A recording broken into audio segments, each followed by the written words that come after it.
majesty. In your wings, so Lord, I find my comfort. Keep me, Lord, and stay. Hear me now, I pray. In my darkest hour, strengthen me. You took away the blindness, now I see. In your sanctuaries where I wanna be. Take my hand and walk with me. All I want is to see you face to face. In your presence, sheltered by your grace. I can't stop praising, loving you just keeps me. All I want is to feel your warm embrace. In your loving arms I know I'll be safe. I can't stop praising, loving you just keeps me going. Yes, Lord. Every song I sing proclaims your glory. Every prayer that take reflects your majesty. In your wings, so Lord, I find my comfort. Keep me, Lord, and stay. Hear me now, I pray. In my darkest hour, strengthen me.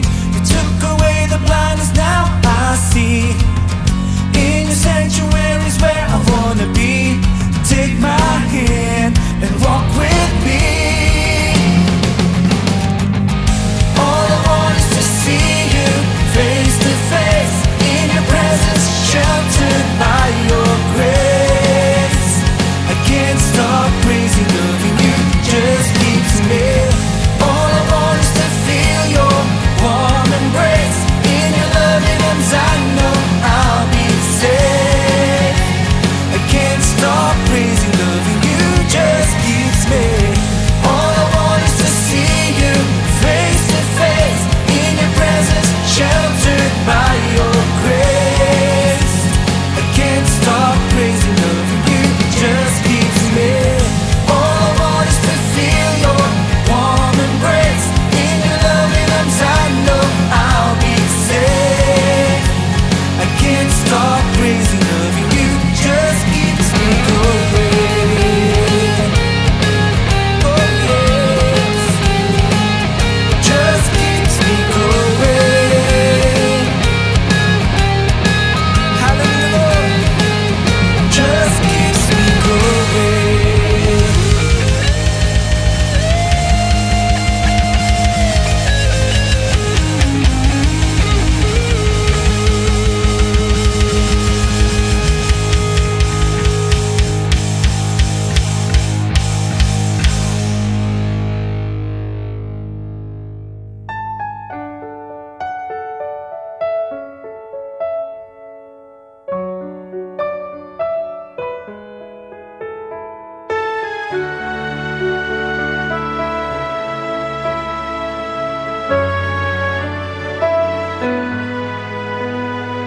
Kapangyarihan mo'y walang katulad, Panginoon. Paglingap mo'y walang hanggan sa amin. Ang buhay ay inalay mo upang kami ay matubos. Dugo mo ay nabuhos dahil sa aming kasalanan. Kung di dahil sa pag-ibig mo, walang maliligtas. Bawat patak ng iyong dugo, nalinis ang aming sala. Sa sugat at mga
presence of God, in the power of your name. Lord, I know I'll find my way with you. All of my days I want to praise Jesus, my Lord and Savior. Lord, I believe you'll come and stay here in my heart today. All of my days I want to praise.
In the quiet, in the stillness, I know that you are God. In the secret of your presence, I know there I am restored. When you call, I won't refuse.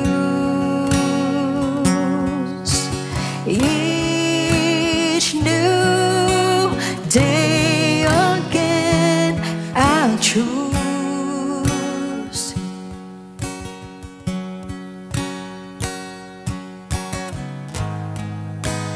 There is no one else for me. Hallelujah.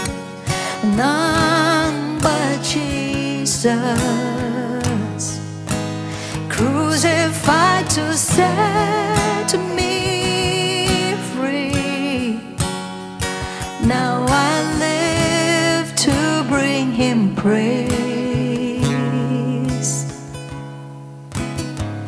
In the chaos, in confusion, I know you're sovereign still. In the moment of my weakness, you give me grace to do your will. Oh, when you call, I won't delay. This my song through all my days.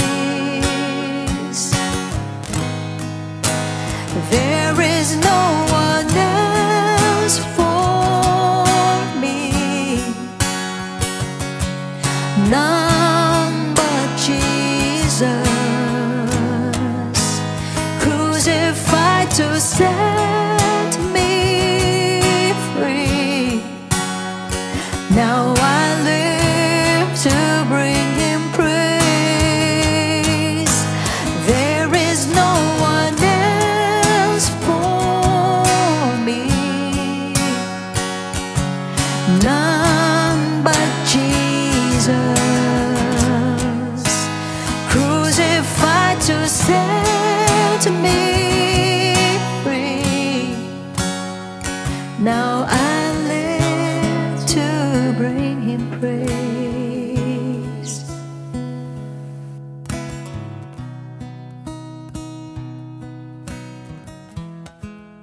Praise the Lord! Sa pong mapagpalang gabi sa inyo po lahat. On behalf of our beloved Bishop Louie and Pastor Norma, maraming salamat for this wonderful opportunity once again na magamit po ng Panginoon para makapaghayag po ng Kanya po mga salita. At higit sa lahat, salamat po sa ating pong Diyos na buhay for allowing me to stand before you. So ngayong gabi, nandun po tayo sa pang-5 taon na po na pag-uusapan po natin na nagkasala po sa Biblia. Pero bago po tayo magpatuloy, like we usually do, tayo po muna humingi ng gabay sa Panginoon, tayo po muna manalangin, yuko natin ating po maulo, pikit po natin po ang ating po mga mata. Lord, we thank you so much, Panginoon, for this time na binigay niyo sa amin na muli makapag-aral ng mga mahahalagang salita mo. Patuloy, O Diyos, kami humingi na awat habag. Kaya mo, Panginoon, spirit of conviction mo ang dumaloy sa bawat isa po sa amin. Iliw mo kami sa spirit of error at kaya mo ikaw lamang po ang maitaas sa oras na ito. You feed us with your wisdom, your knowledge, and understanding as we study your word. Panginoon, ikaw ang kumilos sa bawat isa po sa amin at dalangin namin yung mga kapatid namin na galing sa trabaho at malalayong lugar ay makauwi na maayos sa kanilang tahanan nang sa gayon umabot po sa aming pag-aaral. Basbasa mo rin yung abang likod. Alam mo, Panginoon, wala akong magagawa kung wala ka, Panginoon. Ikaw mangusap, ikaw manguna po sa amin. All these things we ask in Jesus' name. Amen. So praise the Lord, mga kapatid. Last week we have concluded our study with the sin of Manasseh. So kung ano po yung naging kasalanan niya, how wicked he was, and how deep his sin was, and how the mercy of God is greater than any sin. However, tonight, as we continue with the 5th person to talk about, we are going to tackle about the sin of Uzziah. So, pero bago po natin alamin ang kasalanan niya, kilalanin muna natin kung sino po ba si Uzziah or who was King Uzziah in the Bible. Brothers and sisters, ang pinaka-personal background po ni King Uzziah, also called Azariah, ay nagbibigay po ng insight kung paano po ang isang promising na buhay at paghahari ay pwede po pala maging tragically wasted or masayang sa pamamagitan po ng pride at disobedience. So yung pong kanya pong kwento is found in 2 Chronicles 26 and 2 Kings chapter 15 verses 1 to 7. Basahin po natin ang 2 Kings chapter 15. In the 27th year of Jeroboam, king of Israel, Azariah, the son of Amaziah, king of Judah, became king. He was 16 years old when he became king, and he reigned 52 years in Jerusalem. His mother's name was Jecoliah of Jerusalem, and he did what was right in the sight of the Lord, according to all that his father Amaziah had done, except that the high places were not removed. The people still sacrificed and burned incense on the high places. Then the Lord struck the king so that he was a leper until the day of his death. So he dwelt in an isolated house, and Jotham, the king's son, was over the royal house, judging the people of the land. Now verse 6. Now the rest of the acts of Azariah and all that he did, are they not written in the book of the Chronicles of the kings of Judah? So Azariah rested with his fathers, and they buried him with his fathers in the city of David. Then Jotham, his son, reigned in his place. So meanwhile, kung babasahin po natin ang 2 Kings chapter 14, verse 21 naman, nasabi po rito, and all the people of Judah took Azariah, who was 16 years old, and made him king instead of his father Amaziah. So dito po malinaw na sinabi po that his father was King Amaziah of Judah. While sa 2 Chronicles naman, 26 verse 3, Uzziah was 16 years old when he became king, and he reigned 52 years in Jerusalem. His mother's name was Jecoliah of Jerusalem. That means his mother was Jecoliah of Jerusalem, na isa pong royal family ng southern kingdom of Judah at descendants ni David. Now, pag sinabi po nating Uzziah, in Hebrew, it means my strength is Yahweh, or Yahweh is my strength. Also called Azariah. Sa Hebrew po, Azariah din naman po ang pagkakabigas in 2 Kings chapter 15 verse 1, which means Yahweh has helped. So ito pong mga pangalan na ito ay nagre-reflect po sa isa pong divine empowerment and covenant connection. Kaya lang po ang tanong, bakit dalawa po ang pangalan ni Uzziah? Unang-unang pangalan, of course, yung Uzziah na pangalan. Ito po ay ginamit mainly in 2 Chronicles 26, yung pong detailed account po ng kanya pong paghahari. So most likely, yung pong kanyang throne name at saka yung pong regnal name niya, ibig sabihin a successor of the throne, ay isang pangalan po na ginamit sa panahon po ng kanya pong paghahari to reflect divine empowerment. Pangalawang pangalan, yung pong Azariah. Ito po ay ginamit sa 2 Kings chapter 15 verses 1 to 7, yung binasa natin kanina, kung saan sinamarize po yung pong kanyang paghahari. So possibly, yung kanyang personal na pangalan po nung pinanganak siya, given by his parents. However, ang dual naming po sa kanila ay isa pong common na bagay na kinagisnan po nila in the ancient Near East. Kaya po normal po sa mga hari na magkaroon po ng multiple names. Katulad po ng birth name na tinatawag yung pong personal mula po sa pamilya. And yun naman pong throne name, assume at coronation. So ito po yung ibinibigay kapag siya po yung nakoronahan na po ng formal. So para po mag-reflect sa isa pong divine mission, calling, or legacy. So for example po, yung mga pharaoh sa Egypt, and even said Nebuchadnezzar po, isa pong Babylonian name, versus kay Daniel po and together with his friends, na isa naman pong Hebrew sa versus Babylonian names. So yan pong parehas na pangalan ay kilala po at ginagamit po interchangeably po, base po sa setting po yan. Yung pong palasyo versus prophetic records naman. So in fact, according sa mga ebidensya, ay sinasabi po nung dalawang pangalan na ito po ay nagre-refer sa same person. So isang tao lang po. Bakit po? Kasi po si Uzziah po sa 2 Chronicles 26 at sa Azariah 2 Kings 15 were unang-una sons of Amaziah. Sumunod, kings of Judah. And also, he reigned for 52 years. Struck with leprosy by God, followed by Jotham. So ito po exactly matches and confirms na the same individual po ito. Kaya sinabing iisang tao lang po sila, si Uzziah at saka si Azariah po.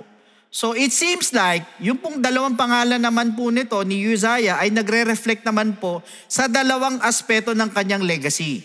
Ano po yan? Tignan po natin or pag-aralan po natin. Unang-una yung pong Azariah na pangalan, Yahweh has helped, ay nagpapakita po how God helped him rise. In 2 Chronicles chapter 26 verses 4 to 5. And he did what was right in the sight of the Lord, according to all that his father Amaziah had done. He sought God in the days of Zechariah, who had understanding in the visions of God. And as long as he sought the Lord, God made him prosper. So ito po isa pong humble beginning of a God-helped life, na ayon po sa 2 Chronicles chapter 26 verses 3 to 5. So siya po ay naging hari at the age of 16. Ang sabi po sa verses 4 and 5, he did what was right as long as he sought the Lord.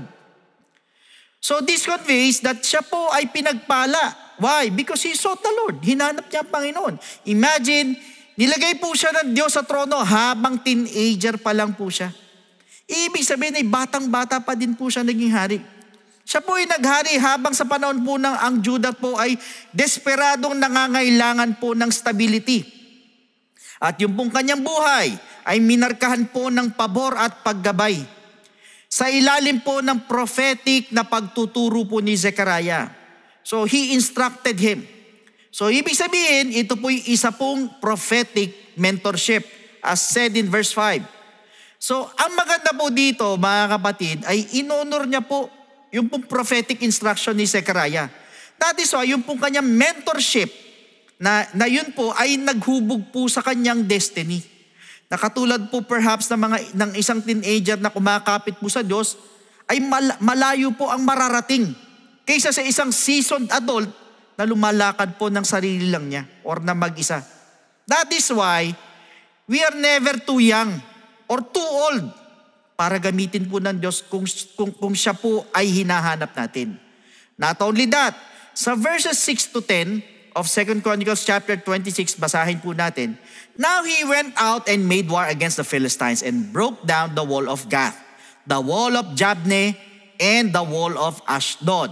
And he built cities around Ashdod and among the Philistines. God helped him against the Philistines, against the Arabians who lived in Gur-Baal, and against the Meunites. Also the Ammonites brought tribute to Uzziah. His fame spread as far as the entrance of Egypt, for he became exceedingly strong. Now verse 9, and Uzziah built towers in Jerusalem. Gumawa siya ng mga towers at the corner gate, at the valley gate, and at the corner buttress of the wall. Then he fortified them. Pinaintig niya, pinalakas niya, pinatibay niya. Also, he built towers in the desert. He dug many wells. Pati po yung mga wells, yung mga balon, naghukay din po sila. For he had much livestock, both in the lowlands and in the plains. He also had farmers and vine dressers in the mountains and in Carmel, for he loved the soil. Imagine, binigyan po siya ng Diyos ng mga military victories. He defeated the enemies like the Philistines, the Arabians. He had territorial expansion by rebuilding cities and fortifying towers. So ito po'y considered na isa pong infrastructure growth. Yung pong agricultural blessing and prosperity as he dug wells and cared for the land. So the point is, yung pong kanya pong pamumuno ay nagdala po ng military peace, economic prosperity, and agricultural growth. Nakatulad naman po ng isang pinuno na ang impluensya po ay nagdudulot po ng pagpapala sa isang bansa. Hindi po dahil sa matalino siya or magaling po siya, kundi dahil siya po ay nagpapakumbaba sa harapan po ng Diyos. Remember, when God is our strength, our success overflows into others' lives. Ano po ibig sabihin? Ang tagumpay po natin ay tumatapon po yan sa buhay ng ibang tao. Naaanggihan po ang ibang tao pag sa Diyos po nanggagaling ang lakas at talino po natin. Aside from that, sa verses 11 to 15 ng 2 Chronicles 26, moreover, Uzziah had an army of fighting men who went out to war by companies. So imagine, meron siyang fighting men ng army yan, mga kapatid, according to the number of their roll as prepared by Jael, the scribe, and Maaseah, the officer, under the hand of Hananiah, one of the king's captains. So the total number of chief officers of the mighty men of valor was 2,600. Ganun po kadami, 2,600. And under their authority was an army of 307,500 that made war with mighty power. Para saan? To help the king against the enemy. Then Uzziah prepared for them, for the entire army, shields, spears, helmets, body armor, bows, and slings to cast stones. And he made devices in Jerusalem, invented by skillful men to be on the towers and the corners to shoot arrows and large stones. So his fame spread far and wide. Sumikat po siya kung saan-saan, for he has marvelously helped till he became strong. So yung po mga anointed na technological innovation and reputation, yung po mga machines para sa labanan, ito po ay isa pong napakalaki at kamangha-manghang tulong mula po sa Diyos na dumating po ang prosperity dahil po sa Kanya. Hindi po dahil sa personal brilliance or sa pansariling galing at husay po niya. Kaya lang po, ang sabi po sa verse 15, his name spread far abroad, for he was marvelously helped, till he was strong. So bumuo po siya ng malakas at maayos at organized na army. Gumawa po siya ng technology para sa labanan. Yung mga engine na nasa sa tore, sa towers. Kaya po siya nakilala internationally. Kaya lang, the warning line is this. Ang sabi ng Bible, till he was strong. Ano po ibig sabihin? He was a young man na nagsimula humbly in the ministry, nagpe-pray perhaps ng buong gabi, umaasa sa salita ng Diyos, nakikita niya yung pagpapala ng Diyos na sumusunod sa kanya. So, Azariah was that man. Meaning, yung pong Azariah season ng ating buhay. Yung mga panahon na alam natin na ang Diyos lang po ang tumutulong sa atin para tayo po ay makatayo. Now, the second aspect ay yung pong pangalan na ni Uzziah. Yahweh is my strength. Ay naging ironic or naging contradicting o salungat sa kanya pong pagbagsak dahil siya po ay humintong umasa sa Diyos. Yan po yung pag-angat that breeds danger, that eventually led him to sin. Kaya po sa 2 Chronicles chapter 26 verse 16, but when he was strong, his heart was lifted up to his destruction. For he transgressed against the Lord his God by entering the temple of the Lord to burn incense on the altar of incense. So this was the turning point. Ang sabi po ng talata, but when he was strong, his heart was lifted up to his destruction. Meaning to say, pride entered his heart. Pumasok po ang pride sa kanyang puso. Nakalimutan na niya kung saan po nanggaling ang kanyang kalakasan. Pinag-isip po siya ng pride na siya po ay merong karapatan to every realm, sa lahat ng field, sa lahat ng aspeto ng kingdom, kahit pati yung priestly office. Nakatulad po yan ng isa pong minister na minsan lumuluhod po sa kakaiyak po sa Diyos. Pero ngayon, tinuturi na lang po na ang altare parang isang ordinaryong bagay na lang. Same man, but a different heart. Therefore, success does not always corrupt, but pride in success does. Imagine yung pong kanyang pagbagsak ay hindi po nag-ugat sa immorality, hindi din po nag-ugat sa idolatry, o yung pong sablay sa pamumuno, as his sin was pride. Yung pong kanyang kasalanan na pride ang nagdala po sa kanya sa mga tragic chain of consequences that turn his God-blessed life na maging isang legacy of shame and loss. Meaning, it was the shift from health to self-reliance. Sa paanong paraan? Unang-unang, he began to trust in his success rather than the God who gave it. Mas nagtiwala siya sa triumph. Mas nagtiwala siya sa victory niya kaysa doon sa Diyos na nagbigay ng success sa kanya. Pangalawa, he confused blessing with entitlement. Ano po ibig sabihin? Mistaking divine empowerment for personal entitlement. Nalito po siya doon na inakala niya na ang kapangyarihan at ang pagpapala po ay karapat-dapat lang po talaga para sa kanya. Pangatlo, his fame deceived him into thinking he was more than a king. He thought he could be a priest too. Imagine yung kasikatan po niya, ang nangdaya po sa kanya para isipin niya na ang sarili niya ay higit pa sa isang hari. Na ang buong akala niya ay pwede din siyang maging priest. Could you imagine that? Pangapat, he crossed sacred boundaries. That means it was a presumption. Pinangahasan niya. Ito po mga sacred things. Ayon po sa 2 Chronicles 26 verse 16. His pride drove him to overstep his God-given role bilang isang hari by attempting to perform priestly duty.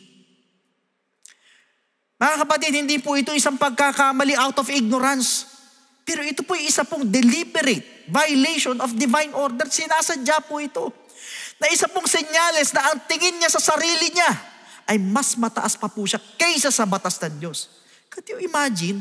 At kailan pa naging mataas ang tao kaysa sa batas ng Diyos? Pero ito po yung tingin niya sa sarili niya. Nung siya po'y pumasok doon sa templo to burn incense. So this was a direct violation of God's law and sacred boundaries na mahigpit po ay pinagbabawal.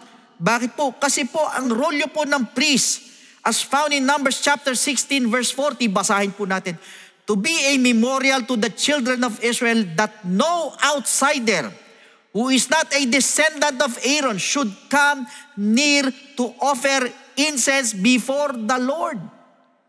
No outsider who is not a descendant of Aaron, that he might not become like Korah and his companions, just as the Lord had said to him through Moses. Ang ginawa niya, sa pilitan niya pong kinuha yung pong priestly duties. It is a task only the sons of Aaron, the priests, were permitted to do. Sila lang po. Kaya po yung pong 81 priests courageously confronted him. Kinonfronta po siya ng 81 na priest. Ano ginawa po nila? Sinubukan po siyang pigilan ng mga ito sa pamamagitan po ng pagbibigay po sa kanya ng babala na huwag po ipagpatuloy yung kanyang gagawin. But unfortunately, ano nangyari? Pride, silence, correction. Kaya po sa 2 Chronicles 26:17 to 18, so Azariah the priest went in after him, and with him were 80 priests of the Lord, valiant men. And they withstood King Uzziah and said to him, it is not for you, Uzziah, to burn incense to the Lord, but for the priests. The sons of Aaron who are consecrated to burn incense, get out of the sanctuary, for you have trespassed. You shall have no honor from the Lord God. Instead of repenting, Uzziah responded in anger. Doon sa mga tao na sinubukan siyang pigilan sa wayin, dinisregard niya po yung rebuke sa kanya, na hindi niya po alam that his sin was already compounding. Nagpapatong-patong na at bumibigat yung kasalanan niya. Kasi po, ginawa po siyang unteachable and unaccountable ng kanyang pride, na nagselyo po ng kanyang pagbagsak. That means his success blinded him to reverence. Nagkaroon po siya ng pride from success. Siya po ay naghari successfully for many years, building military strength and prosperity sa Judah. Pero nung lumakas po siya, yung kanya pong puso was lifted up. So this is a classical biblical warning. Kaya nga po sa Proverbs 16:18 nang sabi, pride goes before destruction and a haughty spirit before a fall. Kapatid, huminto po siyang matakot at God's order. Inassume niya na ang access niya sa Diyos equals authority. That is why he responded with rage, not with repentance, as anger is often pride's first reaction to truth. Apparently, dahil po sa kanyang pride, ano po ang naging resulta sa kanya? It resulted to God's immediate and divine judgment.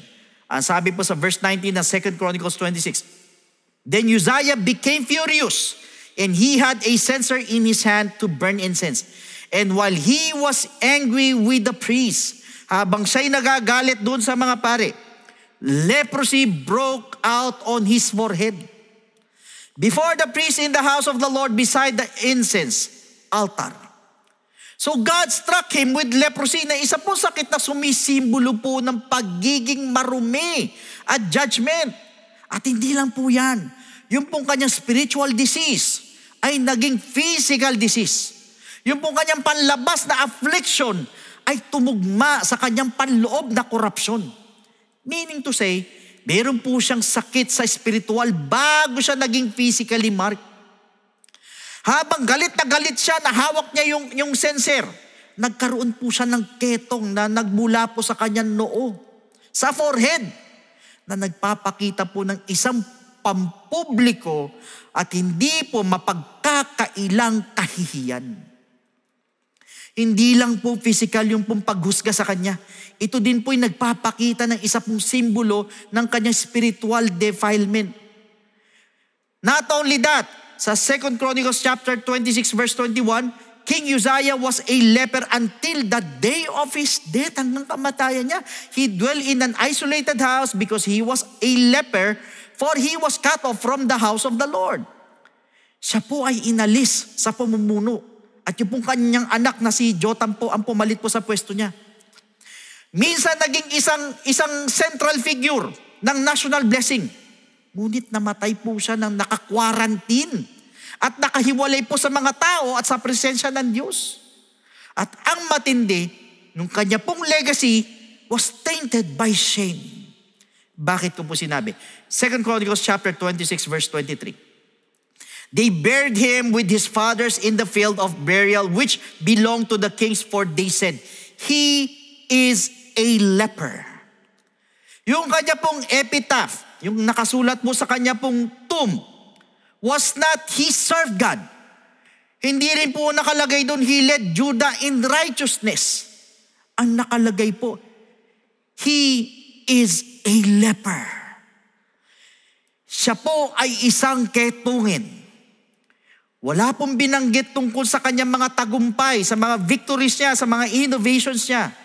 Wala din pong legacy of revival. Kung hindi, ito lang po. Siya po ay namatay sa kahihiyan. Nakahiwalay po na sa minsan niyang pinamunuan. That means, siya po'y nabuhay na nakahiwalay bilang isang taong merong ketong until the day of his death. Pinutol or kinat off po siya mula po sa templo at sa mga tao. Ito po'y isa pong panghabang buhay na consequence. Ibig sabihin yung pong minsan na napaka-glorious na paghahari ay natapos po sa matinding kahihiyan. Therefore, pride rewrote his legacy.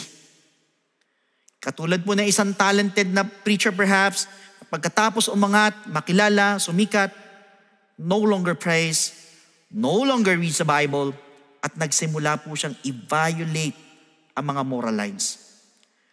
Kaya yung pong parehas na lakas na dapat na nagbibigay ng kalwalhatian sa Diyos, kaya yung po'y nagbigay ng kahihiyan. Bakit?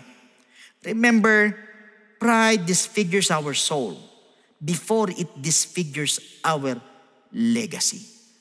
Kaluluwa muna ang babanata ng pride bago ang legacy. Madalas po, ito po'y nagdi-disguise na kalakasan at kapangyarihan. Pero, kailanman ay hindi po pagpapalain ng Diyos ang rebelyon na nakabihis lang po ng isang religious activity. Meaning to say, godly beginnings do not guarantee godly endings. Yung pong kwento ni Uzziah ay isa pong babala sa ating lahat na kung paano po natin tinapos ang mga bagay kaysa kung paano po natin ito sinimulan. Yun po ang importante, yung paano tayo natapos. Just imagine, yung parehong tao na gumawa ng mga altar para sa Diyos, siya rin po ang sumubok kunin, pinangahasang kunin at pangunahan ang altar of incense. At ito po ay nagpapakita na ang grace po ay nagiging memorya na lang po instead na isang pangkasalukuyang realidad. Always remember, the name Azariah is a reminder of God's help. While yung name na Uzziah became a monument to what could have been if he remained humble. Kung sana nagpakumbaba siya. Sa madalit sabi, as to enumerate all his sins, siya po'y nasa tuktok ng kanya pong kapangyarihan. He overstepped sacred boundaries. Inassume niya na ang isang rolyo na hindi naman inassign ng Diyos sa kanya. Yung pong pagsubok niya mag-burn ng incense sa templo na isa pong duty na nakalang lang po exclusively para sa mga priests ay isa pong aksyon ng spiritual arrogance. Isang presumption na nagdulot po sa kanya ng pagkawala ng kanyang health, his throne, and ultimately, ang kanyang honor na wala rin. Yung hari na minsan tumayo na napakatikas sa harapan ng kanyang bansa ended his days, isolated bilang isang ketongin, cut off from the temple and from the people he once ruled. Now apparently, ano pong kinalaman ng kwentong ito sa panahon natin ngayon? Why should this story matter to us today?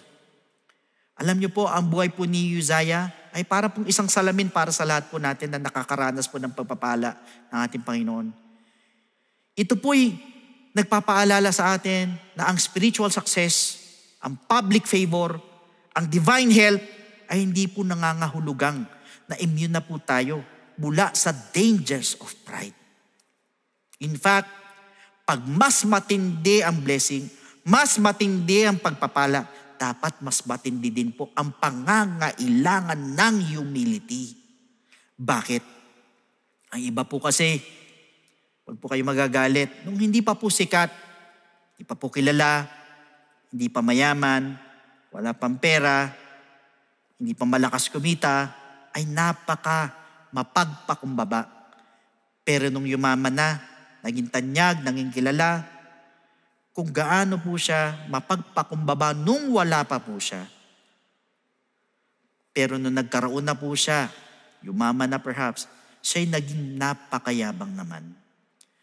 That is why yung pong kwento ni Uzziah ay nagsisilbi pong babala sa mga leaders, even ministers, even to us believers alike.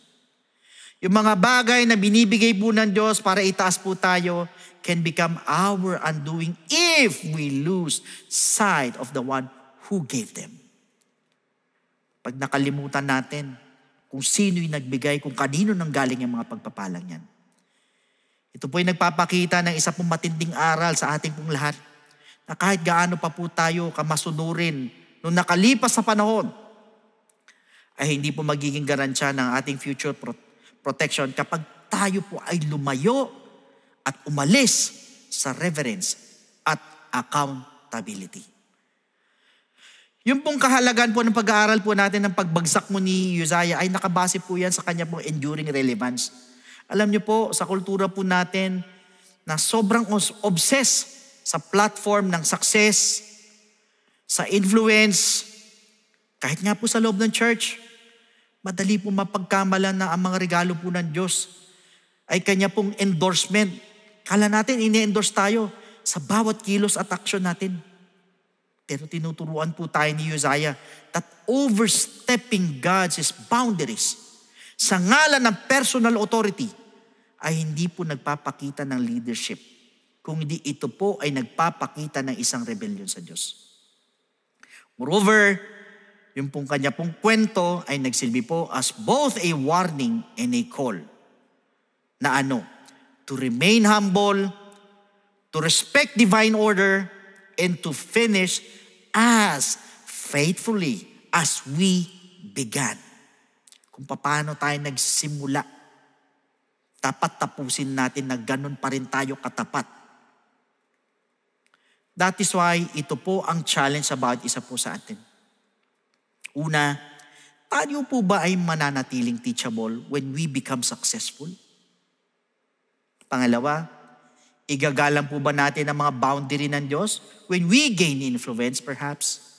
Pangatlo, tayo po ba'y manginginig pa rin ng takot sa Diyos, sa harapan ng Diyos, kahit na pinupuri na po tayo ng ibang tao? Kailan po makakasagot yan?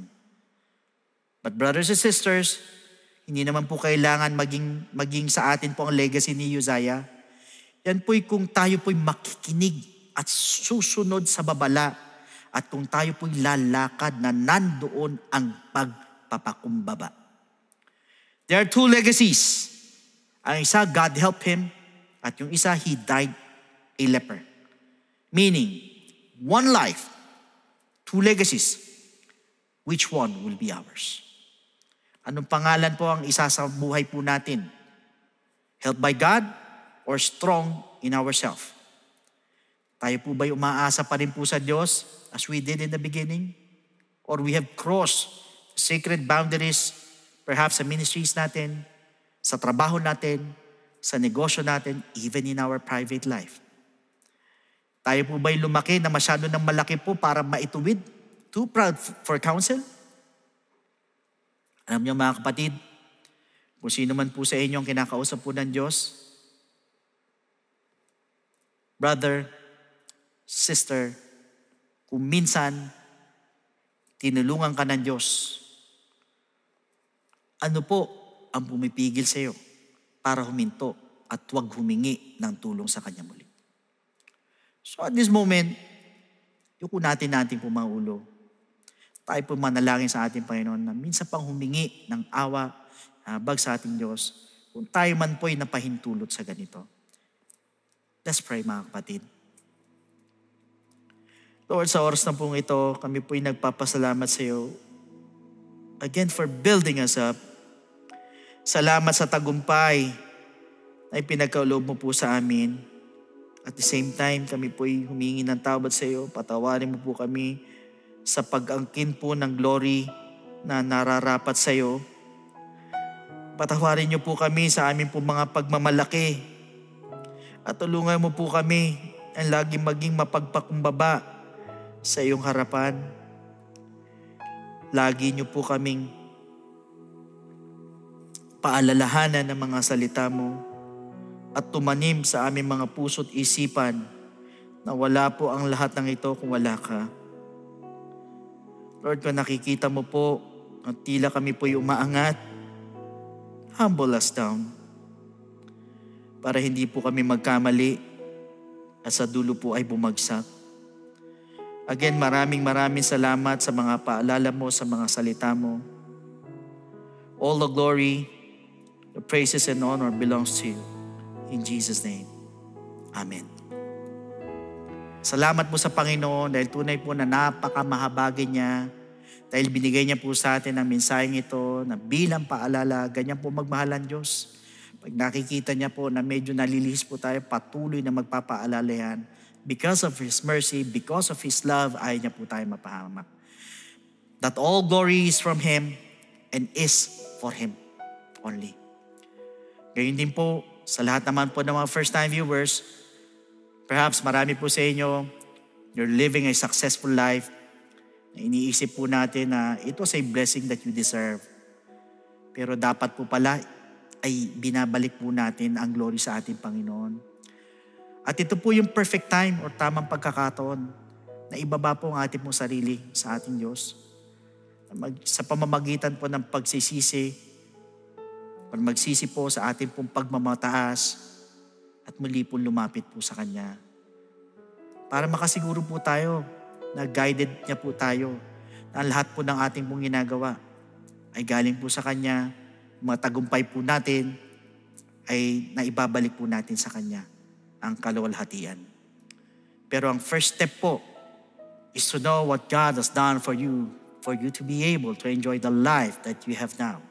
And that is salvation through the gospel of Jesus Christ na kailangan po natin sampalatayanan at paniwalaan for us to be saved.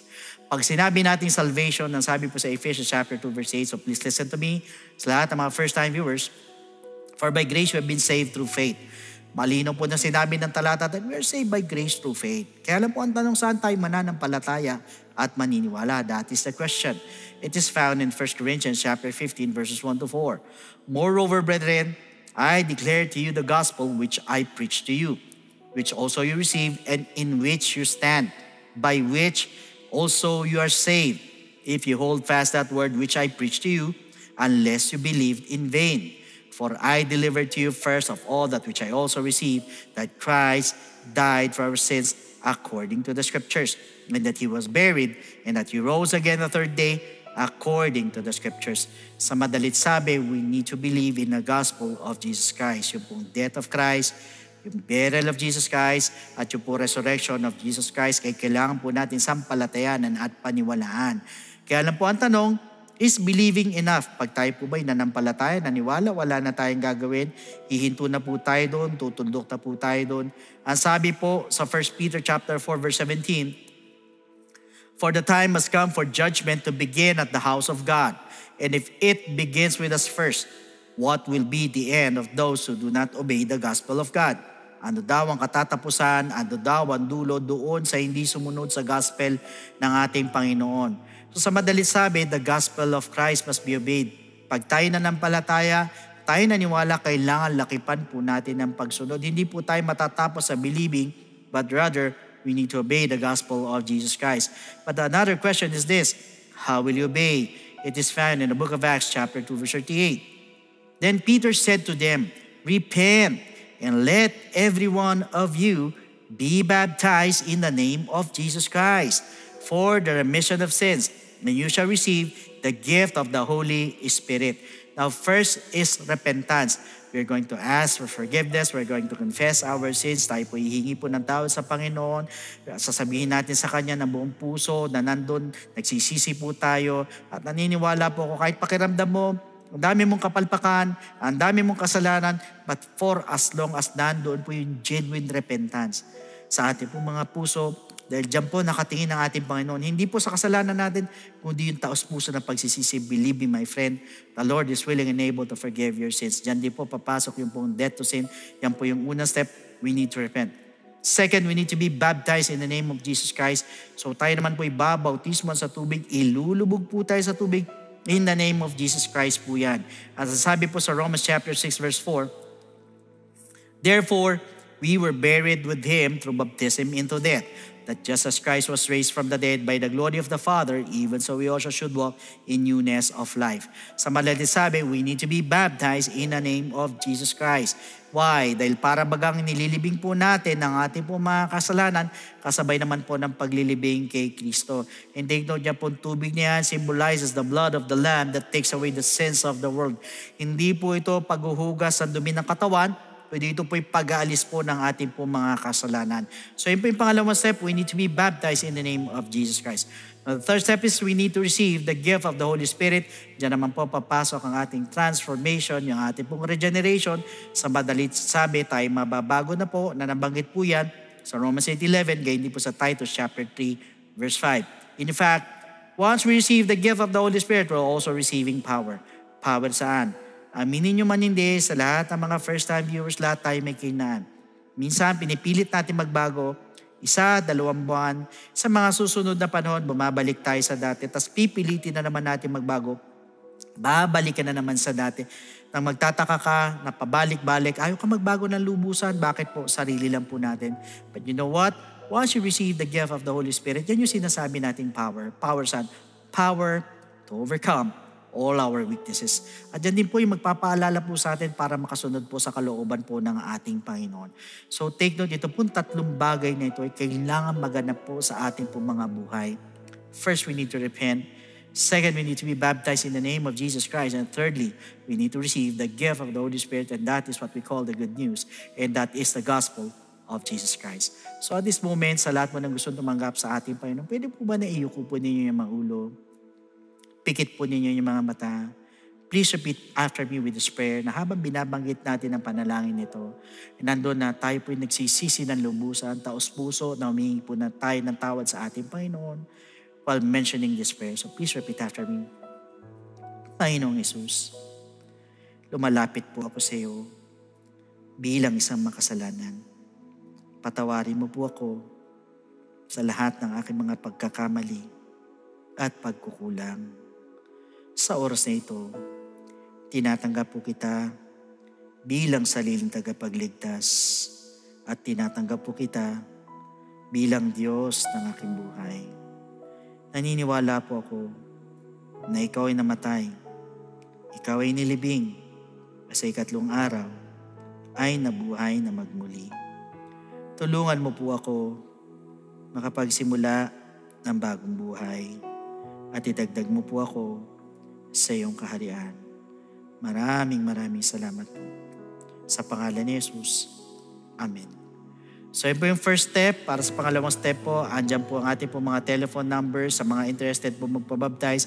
Pwede po kayong tumawag dyan para makapagpa-schedule po tayo ng water baptism. Otherwise, you can directly message us sa ating po FB page. Iwan lang kayo na mensahe para masagot po namin to give you further instructions.